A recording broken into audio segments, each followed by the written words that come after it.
Hello dear student, welcome back to Ligade Patil IIT Academy. Myself Jayprakash Singh, your chemistry teacher. और आज के lecture में हम लोग पढ़ेंगे केमिकल बॉन्डिंग, जो हम लोग बहुत ही इंपॉर्टेंट चैप्टर पढ़ रहे हैं केमिकल बॉन्डिंग। और आपने खत्म कर रखा था कि क्लासिफिकेशन ऑफ बॉन्ड, कितने टाइप के बॉन्ड होते हैं और कैसे फॉर्म होता है। तो वहाँ पे हमने टाइप्स भी देख रखा था, क्लासिफिकेशन भी कर रखा था। और अब एक एक करके हम लोग पढ़ेंगे कि उस बॉन्ड की क्या कैरेक्टरिस्टिक है और कैसे फॉर्म होता है और किस कंपाउंड में बॉन्ड प्रेजेंट होता है। तो आज उस पर्टिकुलर टॉपिक को हम लोग डिस्कस करेंगे, एक एक करके बॉन्ड पढ़ेंगे। तो सबसे पहले हम लोग पढ़ेंगे bond, ionic bond. Ionic bond, और इसी को बोलते हैं electrovalent bond. Electrovalent bond.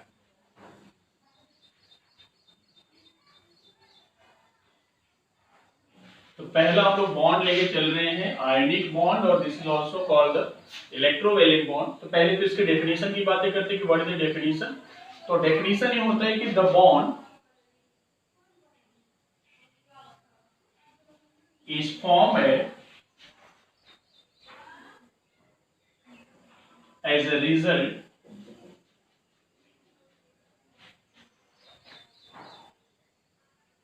of transfer of electron from one atom to another atom is called आयनिक और इलेक्ट्रोवेलेंट। देखिए यहाँ पे ध्यान से, तो ये हमने डेफिनेशन लिखा है कि the bond is formed by the result transfer of electron from one atom to another atom is called क्या होगा, ionic bond. Means ionic bond का फॉर्मेशन होगा तब दो एटम होंगे और एक एटम इलेक्ट्रॉन ट्रांसफर करेगा, दूसरा इलेक्ट्रॉन क्या करेगा, इलेक्ट्रॉन गेन करेगा। तो वैसे सिचुएशन में जो बॉन्ड होगा, जो कंबाइन, जो दोनों एटम को कंबाइन करेगा, उनके बीच में जो बॉन्ड होगा उस टाइप के बॉन्ड को क्या बोलेंगे, आयनिक बॉन्ड। जैसे मान लेते हैं कि हमने कोई एटम लिया है ए और कोई एटम लिया है बी। ठीक, कोई एटम क्या लिया है, ए लिया है, और कोई एटम क्या लिया है, बी। और ए के आउटर मोस्ट सेल में 2 8 1 इलेक्ट्रॉन है, और बी के आउटर मोस्ट सेल में कितने इलेक्ट्रॉन है, 2 8 7 इलेक्ट्रॉन। ठीक है, अब देखिए हमने क्या बताया था कि केमिकल बॉन्ड तभी बनाता है कि मॉलिक्यूल को, सॉरी एटम को स्टेबल होना है। एटम स्टेबल तब होगा जब उसके ऑक्टेट में क्या होंगे, 8 इलेक्ट्रॉन। अगर 8 इलेक्ट्रॉन होगा तो वो एटम क्या होगा, स्टेबल। तो अब यहां पे देख रहे हैं कि ए वाला जो एटम उसके आउटर मोस्ट सेल में कितने इलेक्ट्रॉन है, 1। और इसके बी वाले जो एटम है इसके आउटर मोस्ट सेल में कितने एटम है, 7। तो स्टेबल कब होगा, सोचिए अगर ये एक एटम एक इलेक्ट्रॉन लूज कर जाए तो इसके ऊपर एक इलेक्ट्रॉन अगर निकाल दे तो इसके आउटर मोस्ट सेल में कितना आ जाएगा, 2 8। अगर वही एक इलेक्ट्रॉन अगर ये गेन कर ले तो क्या मिल जाएगा यहाँ पे, अगर वही एक इलेक्ट्रॉन 7 जो बी है वो गेन कर ले तो 7 + 1 कितना हो जाएगा, 8। तो एक इलेक्ट्रॉन लूज करना और इसका एक इलेक्ट्रॉन गेन करना, दोनों क्या होंगे, दोनों के ऑक्टेट कंप्लीट होंगे, दोनों क्या होंगे, कंबाइंड, एक दूसरे से रिलेटेड है। ए डोनेट करेगा और ये क्या करेगा, गेन करेगा। मतलब ये लॉस कर रहा है और ये क्या कर रहा है, गेन कर रहा है। तो दोनों के ऑक्टेट क्या हो रहे हैं, कंप्लीट। अगर दोनों के ऑक्टेट कंप्लीट हो रहे हैं तो हम बोलेंगे कि एटम जो है वो क्या हो रहा है, स्टेबल हो रहा है। तब देखिए अब कैसे बनाना है यहाँ पे कि जब ये एक इलेक्ट्रॉन अगर डोनेट कर रहा होगा, तो जब कोई एटम इलेक्ट्रॉन डोनेट करता है तो उसके ऊपर क्या आता है, पॉजिटिव चार्ज, प्लस उसमें से क्या निकल गया, एक इलेक्ट्रॉन। तो A+ हो गया, और यहां पे A+ और इलेक्ट्रॉन, तो इलेक्ट्रॉन जो निकल गया उसको हमने क्योंकि इलेक्ट्रॉन पे कौन सा चार्ज होता है, नेगेटिव चार्ज। और A ने एक इलेक्ट्रॉन डोनेट किया तो कितना हो गया हमारे पास, A+। तो एक इलेक्ट्रॉन अगर डोनेट किया तो यहाँ पे कितना लिखेंगे, 2 और 8। ठीक है, वही जो इलेक्ट्रॉन ए ने रिमूव किया है, लूज किया है, उसी इलेक्ट्रॉन को बी क्या करेगा, उसी इलेक्ट्रॉन को बी क्या करेगा, गेन। अगर उसी इलेक्ट्रॉन को बी गेन करेगा तो जब कोई एटम इलेक्ट्रॉन गेन करता है तो उसके ऊपर कितना चार्ज आएगा, कौन सा चार्ज आएगा, नेगेटिव चार्ज। एक इलेक्ट्रॉन गेन किया है तो 1 इलेक्ट्रॉन अगर गेन किया है तो 1 नेगेटिव चार्ज। 2 इलेक्ट्रॉन गेन किया है तो 2 नेगेटिव चार्ज। तो अब यहां पे देखिए 1 इलेक्ट्रॉन गेन किया तो यहां पे भी कितने इलेक्ट्रॉन हो गए, इसके आउटर मोस्ट में भी कितने इलेक्ट्रॉन 2 8 और इसके भी आउटर मोस्ट में कितने 8, तो दोनों एटम क्या हो गए स्टेबल। ये कब हुआ, जब ए ने इलेक्ट्रॉन क्या किया डोनेट और बी ने इलेक्ट्रॉन क्या किया गेन। अब देखिए दोनों एटम को अगर आप कंबाइन कर देते हैं, क्योंकि एक पॉजिटिव चार्ज और एक नेगेटिव चार्ज दोनों का अगर कॉम्बिनेशन देखते हैं तो क्या मिल जाएगा यहाँ पे ए और बी, और यही जो बॉन्ड होगा इस बॉन्ड को हम लोग क्या बोलेंगे आयनिक बॉन्ड। अब ये आयनिक बॉन्ड हो गया, तो आयनिक बॉन्ड बना कैसे, हमने लिखा है कि जब एक एटम इलेक्ट्रॉन ट्रांसफर करेगा दूसरे एटम को तभी किस बॉन्ड का फॉर्मेशन होगा आयनिक बॉन्ड पे। तो क्या ए एटम ने अपना एक इलेक्ट्रॉन किसको ट्रांसफर किया बी को, यहां पे कोई शेयरिंग नहीं है, शेयरिंग का मतलब 1 इलेक्ट्रॉन की शेयरिंग होगा, 2 इलेक्ट्रॉन की शेयरिंग होगा, 3 इलेक्ट्रॉन की शेयरिंग होगा, बट यहाँ पे शेयरिंग नहीं हुआ। यहाँ पे क्या हो रहा है, वो एक एटम डोनेट कर रहा है, दूसरा क्या कर रहा है गेन कर रहा है। तो जब डोनेट करता है तो उसके ऊपर क्या आता है पॉजिटिव चार्ज, जब एक्सेप्ट करेगा तो उसके ऊपर नेगेटिव चार्ज। वो एक atom A atom carry positive charge and B atom carry negative charge, दोनों कंबाइन होंगे तो क्या बनेगा ए बी। अब ए बी हो गया तो यहाँ पे क्या हो गया आयनिक बॉन्ड। अच्छा एक चीज और फिजिक्स में आप पढ़े होंगे या पहले भी 9th 10th में कहीं कहीं पढ़ा होगा कि दो अपोजिट अगर चार्ज होते हैं, मैं थोड़ा सा आपको बताता हूं कि दो अपोजिट चार्ज होते हैं जब और वो L डिस्टेंस या D डिस्टेंस पे होते हैं तो उनके बीच में एक फोर्स लगता है, that force is called the electrostatic force of attraction. Electrostatics force of attraction. तो आप देखिए कि यहां पे भी ए के ऊपर ए कैरी पॉजिटिव चार्ज और बी कैरी क्या था नेगेटिव चार्ज, दोनों डी डिस्टेंस पे थे, दोनों ए डिस्टेंस पे थे, दोनों को कंबाइन किया तो एक पॉजिटिव चार्ज एक नेगेटिव चार्ज है, तो दोनों के बीच में कौन सा फोर्स लग रहा होगा इलेक्ट्रोस्टैटिक्स फोर्स। अगर इलेक्ट्रोस्टैटिक्स फोर्स लग रहा होगा तो बोलेंगे कि यहाँ पे जो फोर्स लग रहा है जो दोनों एटम को कंबाइन किया हुआ है वो कौन सा फोर्स लग रहा है इलेक्ट्रोस्टैटिक फोर्स। दैट्स व्हाई इस पर्टिकुलर आयनिक बॉन्ड को भी हम लोग क्या बोलते हैं electrovalent bond, this is also called the electrovalent bond. अब देखिए पहले सिंगल सिंगल एटम था, एक एटम ए था एक एटम बी था, ए एटम और बी एटम दोनों कंबाइन किए बाय ट्रांसफरिंग ऑफ इलेक्ट्रॉन, तो ये क्या बन गया ए और बी दोनों कंबाइन करेंगे, ए और बी से बॉन्ड बना लिया, मतलब टोटल कितने एटम हो गए दो। अगर कोई पर्टिकुलर कंपाउंड दो एटम से हो या दो से ज्यादा हो तो उनको क्या बोलते हैं मॉलिक्यूल। तो this is called the AB molecule. AB molecule किस टाइप का, एबी मॉलिक्यूल में किस टाइप का बॉन्ड है ionic bond. This bond is form by the losing and gaining. एक एटम ने डोनेट किया दूसरे ने क्या किया एक्सेप्ट किया, तो यहां पे किस टाइप के बॉन्ड हुआ आयनिक बॉन्ड। इलेक्ट्रोवैलेंट इसलिए होता है कि दो पॉजिटिव और नेगेटिव चार्ज अगर अल्टरनेट पोजीशन अगर डी डिस्टेंस पे एल डिस्टेंस पे होगा तो उनमें एक फोर्स लगता है इलेक्ट्रोस्टैटिक फोर्स, उसी फोर्स की वजह से इसको और कौन सा बॉन्ड बोलते हैं इलेक्ट्रोवैलेंट बॉन्ड। जैसे और भी एग्जांपल आप देख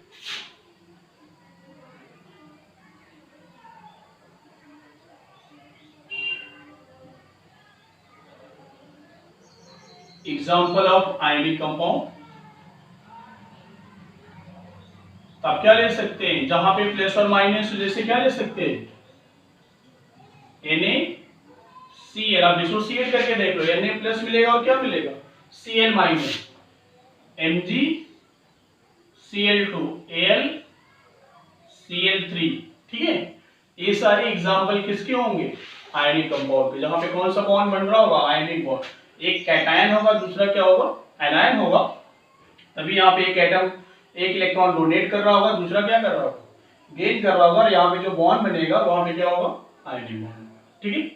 तो एक एग्जांपल देख लीजिए। अब देखिए धीरे धीरे हम स्टार्ट कर रहे हैं आयनिक बॉन्ड, अभी कैसे बनता है आयनिक कंपाउंड, बाकी क्या प्रोसेस होते हैं क्या थ्योरी है, ये सारी चीजें यहाँ डिस्कस करेंगे बनते कैसे हैं। एक तो हमने केमिकली ये बता दिया कि कैटायन होगा एक एनायन होगा, बट थर्मोडायनामिकली कैसे एग्जिस्ट करता होगा, कैसे बनता होगा एक सॉल्ट, एक आयनिक कंपाउंड कैसे बनता है उसकी बातें करते हैं। तो बहुत इंपॉर्टेंट है जो आपको थर्मोडायनामिक्स में पढ़ाया जाएगा।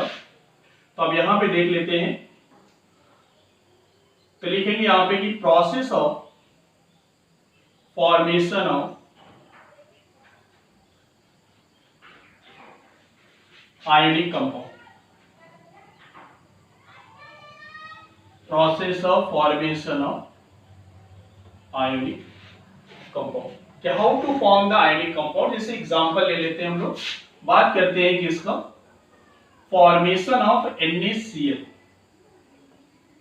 फॉर्मेशन ऑफ NaCl की हम बातें करते हैं कि how to form NaCl, because this is also content, this is also ionic compound, ये सॉल्ट है, तो यहाँ पे भी NaCl Na+ और Cl- होता है, तो ये भी आयोनिक कंपाउंड है। अब इसका देखते हैं बनता कैसे है।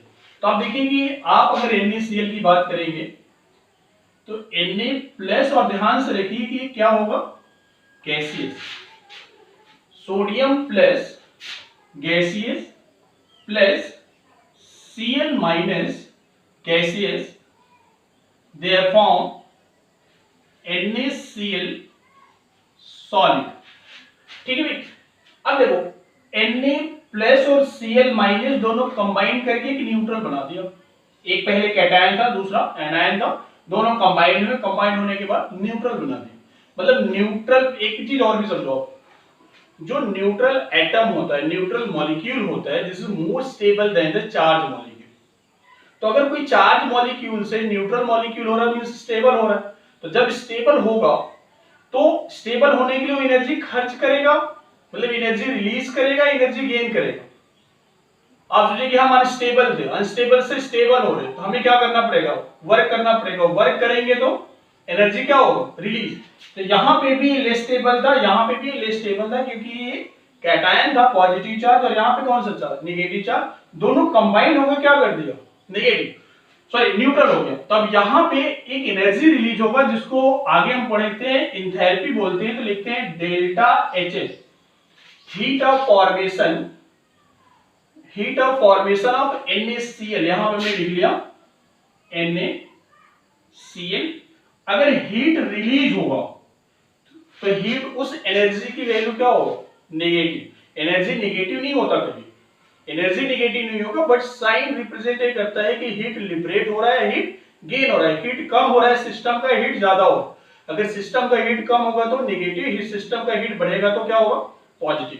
तो एनर्जी नेगेटिव नहीं होता, बट अब इस NaCl को बनाने के लिए दैट मच ऑफ एनर्जी, आप जो भी एनर्जी ले लेंगे, एनर्जी दिया रहेगा आपको, दैट मच ऑफ एनर्जी क्या होता है, रिलीज होता है, उसको हमने क्या कर लिया, नेगेटिव। अब इसको बनाने के लिए कैसे बना होगा, कि यही कंपाउंड बनाना है, कि बना कैसे होगा, प्रोसेस कैसे, क्योंकि अब ऐसे डायरेक्ट तो नहीं बन जाएगा, क्योंकि NaCl सॉलिड होता है और क्लोरीन सिंगल एटम में एग्जिस्ट नहीं करता, डायटोमिक होता है, क्योंकि गैसीय जितने होते हैं सब डायटोमिक, जैसे H2, O2, Cl2, N2, ये सभी क्या होते हैं, गैसियस हैं, और गैसियस जितने होते हैं, गैसेस जो होते हैं वो सभी डायटोमिक होते हैं, सिंगल नहीं होते, मोनोटॉमिक नहीं होते। आप फ्लोरीन को ध्यान से देखिए, हमने क्या लिखा है यहाँ पे, सिंगल क्लोरीन, एग्जिस्ट नहीं करता हो। सोडियम गैसियस होते ही नहीं, ये तो सॉलिड होता है, लेकिन यहाँ पे हमने क्या लिया, गैसियस, तो बनाया कैसे हो। तो ये सारी प्रोसेस थर्मोडायनामिकली कैसे NaCl बनता है, इसकी बातें करते हैं। इसके लिए साइकिल की बात करेंगे।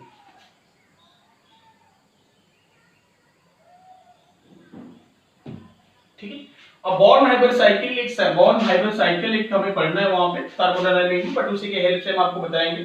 तो देखिए होता क्या है कि सोडियम एग्जिस्ट करता है किस नेचर में, सॉलिड नेचर में, बट यहां पे आपने क्या लिया है, गैसियस। तो अगर आप इस सोडियम को Na सॉलिड से Na गैसियस अगर बनाते हैं, तो आप सॉलिड है पहले नेचर, बाद में आपने इसको गैसियस बनाया है, तो सॉलिड से गैसियस बनाने के लिए आपने हीट दिया होगा या हीट लिबरेट किया होगा। Solid is directly converted into gaseous, इसको की कौन सा प्रोसेस है, वेपराइजेशन है, कंडेंसेशन है, सब्लिमेशन है, क्या बोलते हैं इसको। जब कोई जैसे कैम्फोर है, अगर जलता है तो क्या होता है, जैसे अगर बत्ती है, जलता है तो डायरेक्ट क्या मिलता है, उसमें स्मोक मिलता है। कैम्फोर की बात करें क्या होता है, आप उसको बर्न करोगे तो डायरेक्ट इसमें कन्वर्ट होगा, गैसियस में। वैसे ही एक सॉलिड को डायरेक्टली किसमें कन्वर्ट किए, गैसियस में। और सॉलिड से गैसियस हो रहा है तो हीट देना पड़ा होगा या हीट लिबरेट हुआ होगा? हीट देंगे, क्योंकि आप किसी चीज को गर्म करोगे तो हीट चाहिए, तो उसके लिए डेल्टा एच क्या होगा? जब किसी सिस्टम को हीट देते हैं तो उसको लिखते हैं पॉजिटिव, जब सिस्टम से हीट निकलता है तो उसको क्या बोलते हैं? नेगेटिव। हीट निकल रहा है, एनर्जी नेगेटिव। अब डेल्टा एच पॉजिटिव है, the process is called from for conversion to gaseous is called sublimation. क्या बोलते हैं? सब्लिमेशन बोलते हैं। जैसे गैसियस से लिक्विड बनता है तो उसको क्या बोलते हैं? कंडेंसेशन। जैसे लिक्विड से वेपर में जाएगा तो उसको क्या बोलते हैं? वेपराइजेशन। अगर आप जो आइस से लिक्विड हो रहा था, लेटेंट हीट ऑफ वेपराइजेशन, वैसे सॉलिड से गैसियस जाएगा तो उसको क्या बोलेंगे? सब्लिमेशन। अब देखिए, अब गैसियस बन गया तो गैसियस से हमें क्या चाहिए? Na प्लस गैसियस प्लस एक इलेक्ट्रॉन आप निकालेंगे तभी प्लस लिखेंगे। तो देखिए यहां पे Na गैसियस से Na प्लस बन गया। आपने क्या किया? इलेक्ट्रॉन को रिमूव किया। पीरियोडिक टेबल याद करिए, क्या पढ़ा है आपने? पीरियोडिक टेबल में क्या आयोनाइजेशन एनर्जी पढ़ा है आपने? आयोनाइजेशन एनर्जी का डेफिनेशन क्या है? Amount of energy required, the amount of energy and the amount of heat required when 1 mole of electron removed from isolated gaseous atom from the outermost shell is called the ionization energy। तो अब देखिए यहां पे जो delta H है इसको अपन लिखेंगे ionisation energy, और इसकी वैल्यू आप यहां पे भी हीट दे रहे हैं तो कौन सी वैल्यू हो गया? पॉजिटिव, क्योंकि हीट दे रहे हैं तो क्या रहेगा? पॉजिटिव। अब देखिए आपको चाहिए क्या था? Na प्लस गैसियस, तो आपको Na प्लस गैसियस मिल गया, एक तो मिल गया। फिर अभी क्या चाहिए? Cl minus. तो हमने आपको बताया कि जितने गैसेस होते हैं सभी मोनोएटॉमिक नहीं होते। हीलियम ऑर्गन वाले को छोड़ करके बाकी नोबल गैस जो है उनको छोड़ करके बाकी सभी क्या होते हैं? डायटॉमिक। तो Cl2 कभी मोनोएटॉमिक नहीं होता, सिंगली एग्जिस्ट नहीं करता। तो हम क्या लिख लेंगे यहाँ पे? Half Cl2। और लोगों ने नहीं समझ में कि हाफ Cl2 क्यों लिखा सर? आप Cl2 लिख लो, वो भी लिख सकते हो, आप Cl2 भी लिख लो, नो प्रॉब्लम, बट हम हाफ Cl2 लिखते हैं। हाफ Cl2 मतलब 2 Cl और एक यहां पे, तो इसका मल्टीप्लाई इससे करोगे तो एक ही Cl बचेगा। तब देखिए यहां पे इस हाफ Cl2 को आप ऐसे लिख सकते हैं Cl single bond Cl। 2 Cl है बट हमें कितने Cl चाहिए? 1 Cl। तो 2 Cl है, हमें 1 Cl चाहिए, तो इसको 1 Cl बनाने के लिए हमें इस बॉन्ड को ब्रेक करना पड़ेगा। तो अगर इस बॉन्ड को ब्रेक करेंगे तो उस पर्टिकुलर एनर्जी को बोलते हैं बॉन्ड डिसोसिएशन एनर्जी। और किसी चीज को ब्रेक करने के लिए हमें एनर्जी देना पड़ेगा। अगर एनर्जी देना पड़ेगा तो एनर्जी देने को क्या बोलते हैं? पॉजिटिव, इंडोथर्मिक है। तो यहां पे भी बॉन्ड डिसोसिएशन एनर्जी क्या होगा? पॉजिटिव होगा। बट यहां पे कितना लिया है आपने? हाफ। तो यहां पे भी कितना लिखेंगे आप? हाफ। जितना यहां पे उतना यहां पे लिखेंगे कि हाफ लिख लिया। फिर अबे बॉन्ड डिसोसिएट होके क्या मिल गया आपको? Cl gaseous. अब फिर क्या करेंगे? अब Cl गैसियस से Cl माइनस गैसियस बनाना है आपको। कब? जब यही वाला इलेक्ट्रॉन किस में ऐड हो जाएगा? Cl में, तो क्या मिल जाएगा? Cl minus. अच्छा, इस प्रोसेस को क्या बोलते हैं? गैसियस से माइनस हो रहा है, ये भी पढ़े हो आप पीरियोडिक टेबल में। क्या सभी लोग पढ़े हो पीरियोडिक टेबल? अच्छे से याद कर रहे हो? बताओ क्या होगा यहाँ पे? कौन सा प्रोसेस है? क्लोरीन से क्लोरीन माइनस बन रहा है, तो कौन सा प्रोसेस बोलते हैं? याद करो, क्या क्या बोलते हैं? जब कोई एटम एक इलेक्ट्रॉन गेन करता है तो उसको क्या बोलते हैं? जैसे एक एटम एक इलेक्ट्रॉन लूज करता है, आइसोलेटेड एटम, तो आयोनाइजेशन एनर्जी बोलते हैं। वैसे जब कोई गैसियस एटम एक इलेक्ट्रॉन गेन करेगा तो क्या बोलते हैं? कि याद है सबको? Delta H electron affinity. अब यहां पे हम बात करते हैं एनर्जी। एनर्जी पॉजिटिव होगा या नेगेटिव होगा? तो इलेक्ट्रॉन गेन इंथैल्पी क्या होता है? कि हम लिखते हैं कि इलेक्ट्रॉन गेन इंथैल्पी का मतलब है कि the amount of energy release when isolated gaseous atom add one electron in outermost cell, this is called the electron gain enthalpy या इलेक्ट्रॉन एफिनिटी। तो अब एनर्जी यार रिलीज हो रहा है, अगर यहां पे एनर्जी रिलीज होगा तो यहां पे आप क्या लिखोगे, क्या लिखोगे यहां पे, जब एनर्जी रिलीज हो रहा है तो क्या लिखेंगे माइनस, और जब एनर्जी गेन होगा तो क्या लिखेंगे पॉजिटिव। क्या देखिए रिएक्टेंट साइड का Na प्लस और Cl माइनस दोनों मिल गए। अब दोनों को क्या करेंगे, इस प्रोसेस को बनाने के लिए आपने क्या क्या किया है, कौन कौन से Na प्लस और Cl माइनस को बनाने के लिए, मींस NaCl को बनाने के लिए कौन सा प्रोसेस यूज किया आपने, एक सब्लिमेशन, दूसरा आयोनाइजेशन एनर्जी, फिर बॉन्ड डिसोसिएशन एनर्जी, फिर क्या इलेक्ट्रॉन एफिनिटी। अब इसमें एक चीज और ऐड कर देना है आपको, तो टोटल प्रोसेस क्या हो जाएगा, आप देखिए टोटल जो एनर्जी होगा means this energy plus this energy plus this energy plus this energy plus एक और एनर्जी आ जाता है इसमें, हम आगे भी आपको बताते हैं, एक और एनर्जी आ जाता है लैटिस एनर्जी।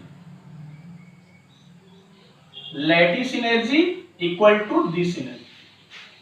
अरे समझ में, अच्छा नहीं समझ में आ रहा था, फिर से देखो यहां पे मैं बताता हूं कि मान लेते हैं कि ए से हमें क्या बनाना था बी, ध्यान समझिए, और इसमें हमें कितना हीट देना पड़ रहा है डेल्टा एच। ये हीट ए से बी बनाने के लिए इतना हीट देना पड़ रहा है, इतना हीट लिबरेट हो रहा है। तो आप सोचिए कि ए से सी बनाओ, सी से डी बनाओ, डी से ई बनाओ और ई से फिर बी बनाओ, और ए से सी बनाने में डेल्टा H1 लगता है, और सी से डी बनाने में डेल्टा H2 लग रहा है, डी से ई बनाने में डेल्टा H3 लग रहा है, और यहाँ पे डेल्टा H4।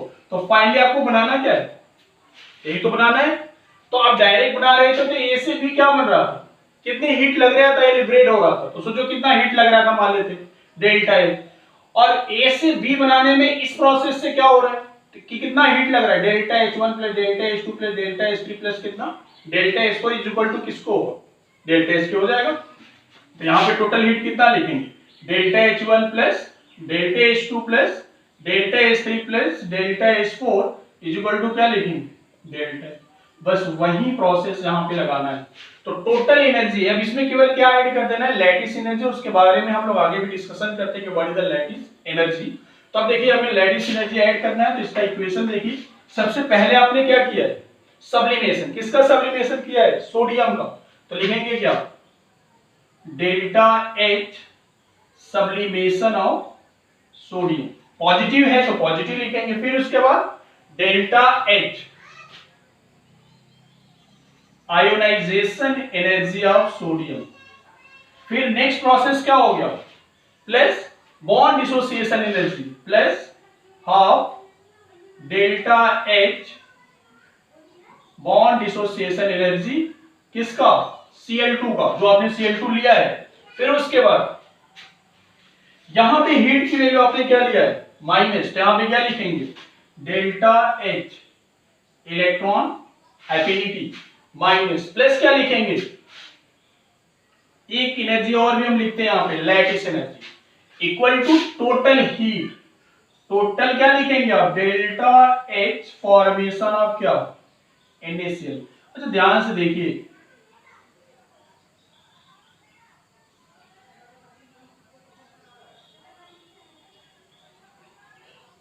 ध्यान से देखिए क्या इतनी एनर्जी खर्च हुआ होगा, जैसे वहां पे हमने डेल्टा H ए से बी बनाने के लिए डेल्टा H लग रहा है, तो आप इस प्रोसेस से जा रहे हैं थर्मोडायनेमिकली जा रहे हैं, तो जितना हीट यहाँ पे लग रहा होगा डेल्टा H वही हीट का प्रोसेस के थ्रू जा रहे हैं, पाथ पे जा रहे हैं। तो आप देखिए सब्लिमेशन किए होंगे, आयोनाइजेशन किए होंगे, तो Na+ बन गया, फिर bond dissociation, electron affinity plus lattice energy, एक नया टर्म आ गया लैटिस एनर्जी। तो कोई भी आप सॉल्ट अगर बनाते हैं तो आपको इतने प्रोसेस से जाना पड़ेगा। आपको एनसीईआरटी देखेंगे तो वहां पे एग्जांपल दिया हुआ है, आप एनसीईआरटी पढ़ेंगे तो आपको क्लियर समझ में आ जाएगा।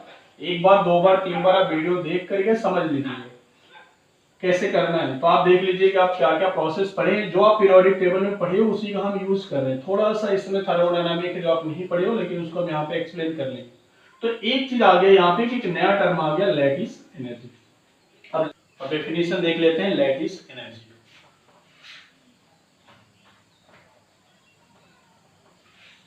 लैटिस एनर्जी देखिए भाई, इस पे प्रॉब्लम आते हैं जेईई नीट में, एमसीक्यू जाएगा। इसलिए इस टॉपिक को आप अच्छे से समझ लीजिएगा, लैटिस एनर्जी। तो लैटिस एनर्जी होता है, देखिए लिख लेते हैं पहले, the amount of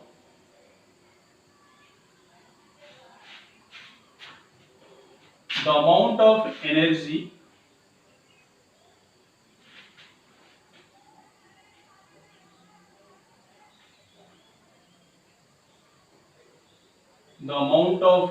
released when 1 mole of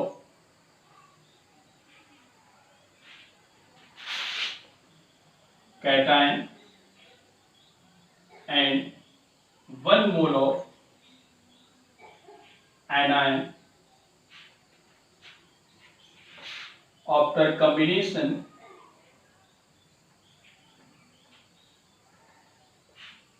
form crystalline solid।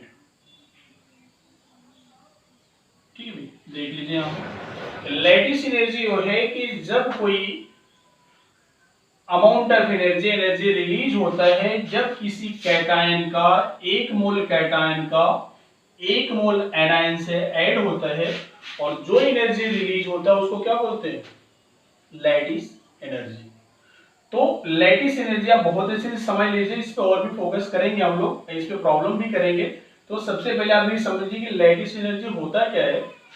तो लैटिस एनर्जी का मतलब है कि जब किसी कैटायन और एनायन को आप ज्वाइन करोगे, तो ज्वाइन करने के बाद जो न्यूट्रल बन रहा है, तो चार्ज से न्यूट्रल होगा तो एनर्जी रिलीज होगा क्योंकि स्टेबल हो रहा है। तो जो एनर्जी रिलीज होता है उसको क्या बोलते हैं, लैटिस एनर्जी। इस पे और भी फोकस हम लोग करेंगे आगे, फेवरेबल कंडीशन।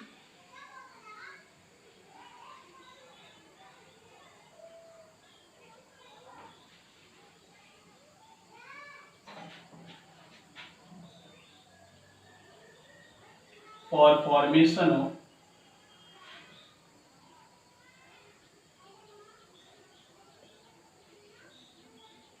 ionic compound।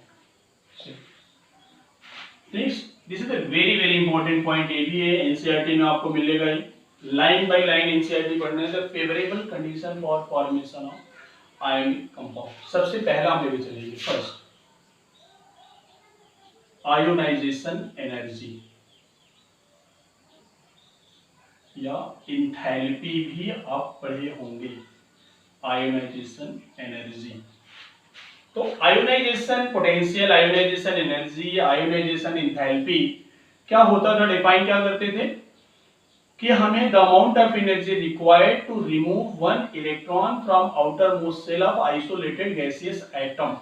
तो आप सोचिए कि अगर कोई एटम से इलेक्ट्रॉन निकलेगा तो क्या बनेगा, कैटायन।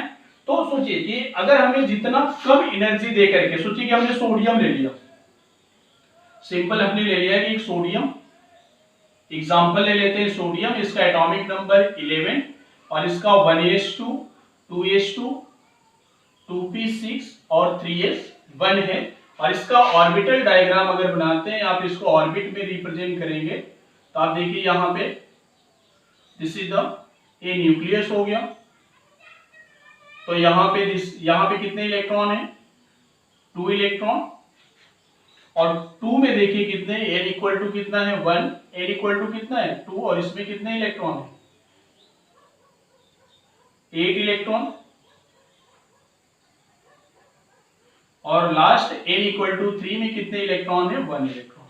ठीक है, अगर आप सिमिलरली क्या ले लो, फ्लोरीन में एटॉमिक नंबर कितना होता है 9, 1s2 2s2 2p कितना 5, और इसका ऑर्बिटल डायग्राम बनाइए, ऑर्बिट में रिप्रेजेंट करिए, प्लस n इक्वल टू 1 और यहां पे n इक्वल टू 2, तो 1 में कितने इलेक्ट्रॉन 2, और इसमें कितने इलेक्ट्रॉन है 7 इलेक्ट्रॉन ले लीजिए। तब देखिए न्यूक्लियस का दोनों केसेस में देखेंगे कि कौन सा स्टेबल ज्यादा होगा, कौन सा इलेक्ट्रॉन जल्दी लूज करेगा। तो यहाँ पे n की वैल्यू क्या है 3, और यहाँ पे n की वैल्यू कितना है 2। अगर n सेल 2 है और यहाँ पे सेल 3 है, तो आप बोलेंगे कि इसकी डिस्टेंस न्यूक्लियस से इस ऑर्बिट का जो डिस्टेंस है वो ज्यादा है, और यहां से न्यूक्लियस से इस ऑर्बिट का डिस्टेंस क्या है कम। तो न्यूक्लियस से इस इलेक्ट्रॉन पे फोर्स ऑफ अट्रैक्शन क्या होगा, ज्यादा। अगर फोर्स ऑफ अट्रैक्शन ज्यादा होगा तो इस इलेक्ट्रॉन को निकालना क्या होगा, डिफिकल्ट। बट इस इलेक्ट्रॉन को हम इजीली निकाल सकते हैं। तो जितना जल्दी निकलेगा उतना ही जल्दी कैटायन बनेगा, जितना जल्दी लूज करेगा, क्योंकि एक लूज कर रहा है दूसरा गेन कर रहा है, तभी आयनिक बॉन्ड बन रहा है। तो क्या करेंगे, आयोनाइजेशन एनर्जी में हमें जितना कम एनर्जी दे करके जितना जल्दी कैटायन बनेगा उतना ही फेवर होगा, उतना ही बेटर होगा आयनिक कंपाउंड बनाने के लिए। हम लोग क्या लिखेंगे यहाँ पे कि आयोनाइजेशन एनर्जी क्या होना चाहिए, आयोनाइजेशन एनर्जी शुड बी क्या होना चाहिए, लो होना चाहिए, should B low. Second, electron gain enthalpy, electron gain enthalpy की बात करें, इलेक्ट्रॉन गेन इंथैल्पी मतलब इलेक्ट्रॉन गेन करना है। तो जब कोई एटम जितना जल्दी इलेक्ट्रॉन गेन करेगा उतना जल्दी क्या होगा, एनायन। तो जिस एटम की कैपेसिटी जल्दी इलेक्ट्रॉन गेन करने का होगा वो क्या होगा, जल्दी एनायन बनाएगा, तो जल्दी आयनिक कंपाउंड बना लेगा। तो इलेक्ट्रॉन गेन इंथैल्पी शुड भी क्या होना चाहिए, शुड बी हाई।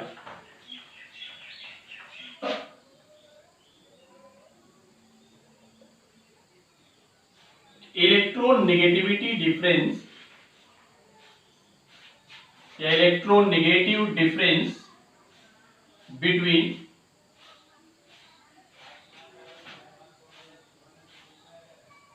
एटम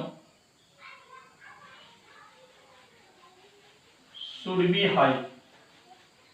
और कितना हाई होना चाहिए, जो दो एटम से आप कॉम्बिनेशन करेंगे, जिस दो एटम को कंबाइन करके आयनिक कंपाउंड बनाएंगे, उनके दोनों के बीच का इलेक्ट्रोनेगेटिव डिफरेंस क्या होना चाहिए, बहुत ज्यादा। क्योंकि आपने पढ़ा है कि इलेक्ट्रो पॉजिटिव और इलेक्ट्रो नेगेटिव मिलकर आयनिक कंपाउंड, आयनिक बॉन्ड बनाता है, आयनिक कंपाउंड बनाता है।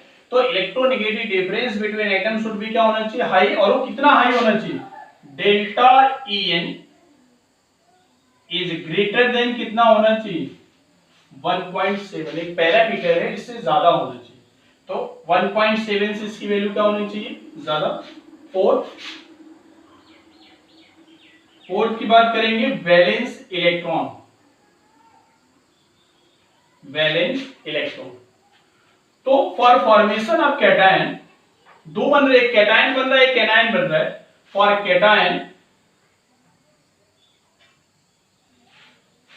कैटायन की अगर हम बात करें कि अगर कोई एटम कैटायन फॉर्म कर रहा है तो उसका वैलेंस इलेक्ट्रॉन कितना होना चाहिए, जिसका आउटर मोस्ट में कितने इलेक्ट्रॉन, 1 2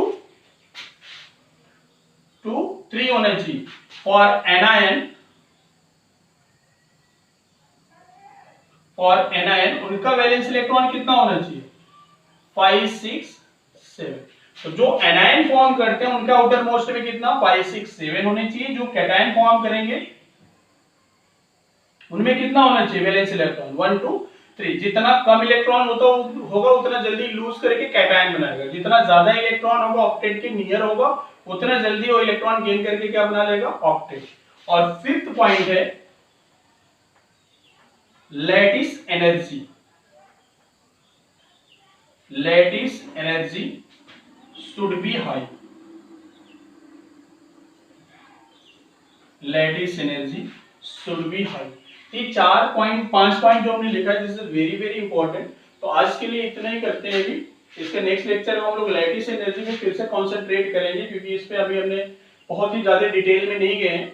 तो नेक्स्ट लेक्चर हम स्टार्ट ही यहीं से करेंगे, लैटिस एनर्जी से। तो आयनिक कंपाउंड में कैसे बॉन्ड बनता है, किस टाइप के कंपाउंड होते हैं, कैसे फॉर्म होता है थर्मोडायनामिकली, आप इसको रीड कर लीजिएगा। जो भी आपको डाउट होगा आप कमेंट सेक्शन में कमेंट करके अपने डाउट को क्लियर कर लीजिएगा। आप डाउट नहीं पूछेंगे तो आप ये मान के चलिए आप पढ़ाई नहीं कर रहे या फिर आपको समझ में नहीं आ रहा। आप पढ़ेंगे तो 25% आएगा, 75% नहीं आएगा। तो आप जो भी डाउट है उनको कमेंट करिए और वहां पे मैं आपको डाउट क्लियर करूंगा। इवन आप व्हाट्सएप नंबर भी है, वहां पे भी आप वहां पे भी व्हाट्सएप करके पूछ सकते हैं। ठीक है, तो आज के लिए इतना ही। Thank you.